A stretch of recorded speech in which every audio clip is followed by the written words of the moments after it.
देव परमात्मन मंगल शिव शुभकार। अंजलि पर मस्तक किए विनय भक्ति के साथ, नमस्कार मेरा तुझे होवे जग के नाथ। दोनों कर को जोड़कर मस्तक घुटने टेक, तुझको हो प्रणाम मम शत शत कोटि अनेक। जो है ना, ईश्वर की कीर्ति वो मनुष्य कीर्ति, मनुष्य की देह सबसे दुर्लभ है।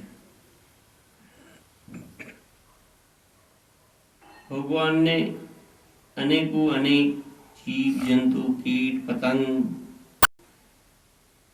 जलचर थलचर नवचर सृष्टि की रचना की, लेकिन जब देखा कि ये तो अपने स्वरूप की तरफ नहीं मुड़ सकते, क्योंकि इनमें बुद्धि तो है लेकिन विवेक नहीं है। ईश्वर ने सोचा कि ये जो जीव है ये मेरा ही अंश है, तो ये मेरी तरफ कब मुड़ेगा, ये तो संसार की तरफ लग गया है। ईश्वर ने फिर मनुष्य देह बनाई और मनुष्य में विवेक की प्रधानता कर दी। सज्जनों, पशु में और मनुष्य में केवल इतना ही अंतर है, पशु बुद्धि में भी है, बुद्धि जो है वो पशु में भी है, लेकिन विवेक नहीं है। भगवान ने हमें एक विशेष बुद्धि दी है जिसका नाम है पंडा। आप पंडा शब्द सुन करके ये मत समझ लेना कि जो हरिद्वार में पंडे बैठे रहते हैं वो पंडा है। पंडा शब्द का अर्थ होता है सत असत विवेकनी जो बुद्धि है, उसको पंडा कहते हैं। भगवान ने गीता में 4 जगह पंडा शब्द का इस्तेमाल किया है।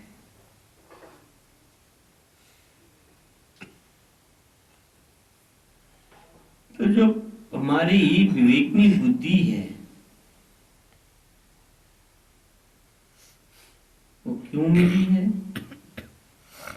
क्योंकि सत्य और असत का विवेचन करने के लिए, सत्य क्या है और असत क्या है। सज्जनों, हम लोग एक बहुत बड़ी भ्रांति में रहते हैं।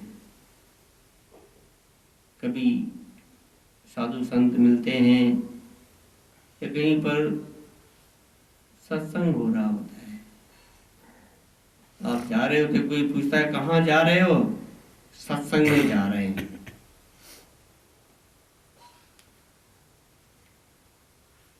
ये भूल गए कि सत का संग तो आपके साथ में पहले से ही है।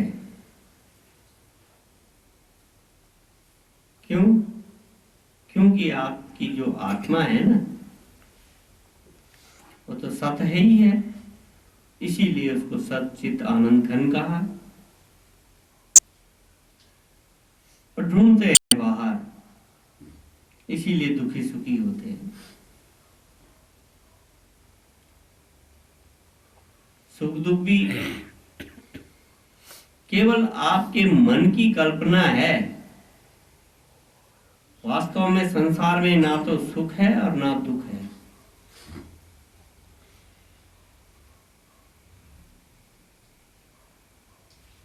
मन को जिस व्यक्ति में, जिस वस्तु में या जिस स्थान में, यही 3 चीजें संसार में हैं, और इन 3 चीजों से ही संसार है। मन को इनमें जहां भी रस मिलता है ना, अच्छा लगता है, वहां उसको सुखाभास होता है। सुख है नहीं, सुख मानता है। और जो मन के प्रतिकूल है, चाहे वो व्यक्ति है, वस्तु है, स्थान है, वहां उसको दुखाभास होता है, दुख मानता है। सज्जनों, कोई वस्तु है, एक व्यक्ति को वो वस्तु प्रिय लगती है, एक को अप्रिय लगती है। उसमें क्या उस वस्तु का दोष है? वो तो जैसी है वैसी है ही है। केवल एक के मन ने उसको अच्छा मान लिया, एक ने मन ने बुरा मान लिया, धारणा बना ली उसके प्रति, द्वेष बुद्धि कर ली। एक ने रस बुद्धि कर ली, दूसरे ने द्वेष बुद्धि कर ली। पर ये दोनों ही बुद्धियां जो है ना, ये बंधन के कारण है। अगर राग है तब भी बंधन है संसार में, पर द्वेष है तो आप द्वेष से भी बन जाते हैं, इसलिए द्वेष भी बंधन ही है।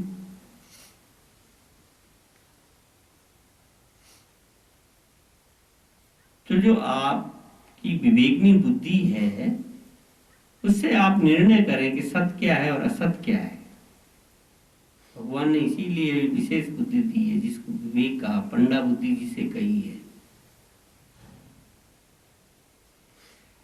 सत का मतलब होता है जो तीनों काल में रहता है, जिसका कभी अभाव नहीं होता।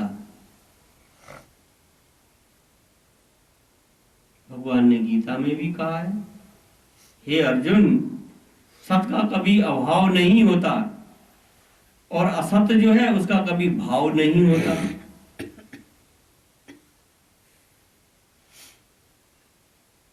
सत्य तो हमेशा रहता है, तीनों काल में है। पहले भी सत्य था, वर्तमान में भी सत्य है और बाद में भी सत्य रहेगा। आपका शरीर ना रहे या रहे, सत्य को कोई फर्क नहीं पड़ता। वो पहले भी था, वर्तमान में भी है और आगे भी रहेगा। जिसका किसी भी काल में अभाव नहीं होता उसे सत्य कहते हैं। और कैसा है वो सत्य? कि चिद रूप है और आनंद घन है। वहां पर लेस मात्र भी दुख नहीं है आपकी आत्मा में। इस सच्चित आनंद घन जो है ना, वो आपकी आत्मा ही तो है।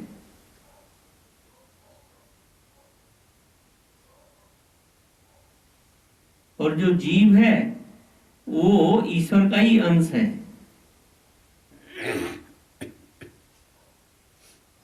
लेकिन उसने संसार से तादात्म्य कर लिया, अपने अंशी से अलग हो गया, अपने अंशी को भूल गया। इसीलिए तो भगवान ने मनुष्य शरीर बनाया ना, कि वो मेरे को ही प्राप्त करे, मेरे को प्राप्त करने के लिए प्रयत्न करे, पुरुषार्थ करे। लेकिन हम प्रयत्न और पुरुषार्थ जो है वो संसार के लिए करते हैं। संसार जो है वो नाशवान है, द्वंद्वात्मक है। इसीलिए हमारे जीवन में द्वंद्व आते जाते हैं, क्योंकि हमने नाशवान को पकड़ा हुआ है। सत्य से विमुख हो गए, अपने स्वरूप से विमुख हो गए। भगवान ने स्पष्ट घोषणा की कि अर्जुन, ये जो जीव है ना, मेरा ही अंश है।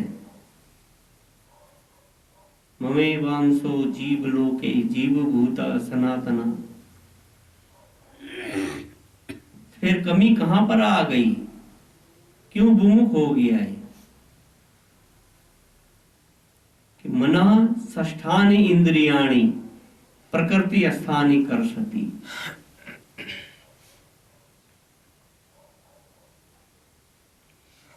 ये जो है मन जो है ना, प्रकृति में रस बस गया ना। कैसे? इंद्रियों का संग करके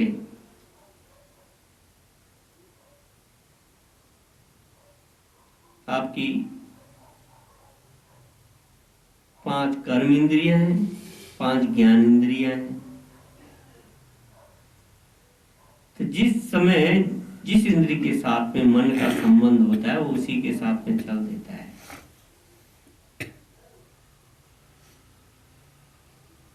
इसीलिए कहा है कि अपने चित्त को हमेशा स्वच्छ रखें। जनों, आप तीर्थों पे जाते हैं, तीर्थ स्नान करते हैं, दान करते हैं, पुण्य करते हैं, भजन भी करते हैं, माला भी फेरते हैं, मंदिरों में जाते हैं, गुरुद्वारों में जाते हैं, मस्जिदों में जाते हैं, गिरजाघरों में जाते हैं, बहुत अच्छी बात है। लेकिन इसका फल क्या है? ये केवल अंतःकरण की शुद्धि के लिए साधन मात्र हैं।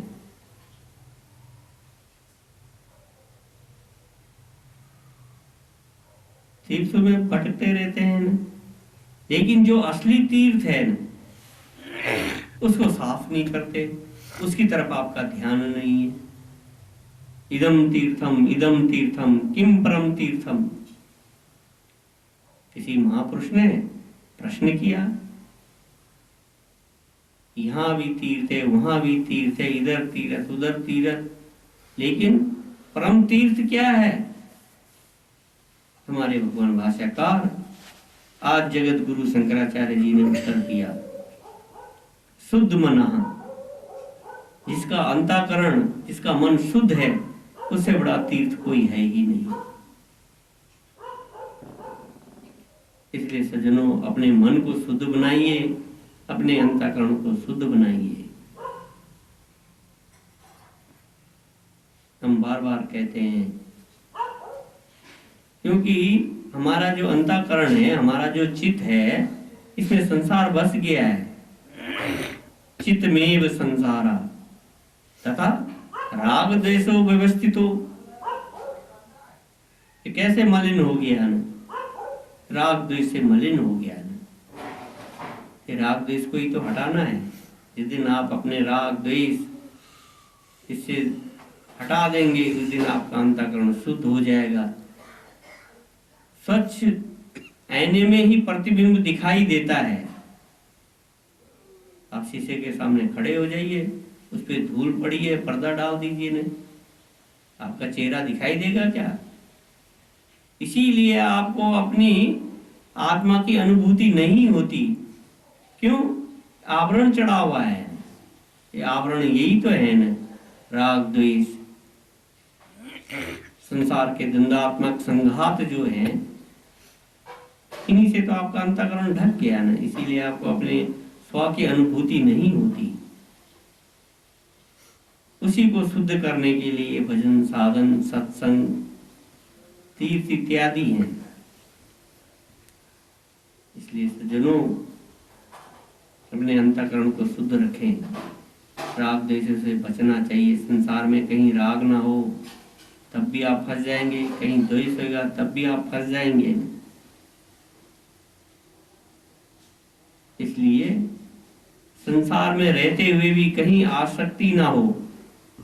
जिस दिन आपके अंदर संसार के प्रत्येक वस्तु आपके पास उपलब्ध हो, संसार की समस्त भौतिक सुख सुविधाएं, भौतिक वस्तु, भौतिक साधन आपके पास उपलब्ध हो, लेकिन आपकी उनके प्रति आसक्ति ना हो, जिस दिन अत्यंत आसक्ति का अभाव होगा, उस दिन समझिए कि आप परिपक्व हो गए हैं। ओम शांति शांति शांति। बंधन में कौन है और मुक्त कौन है?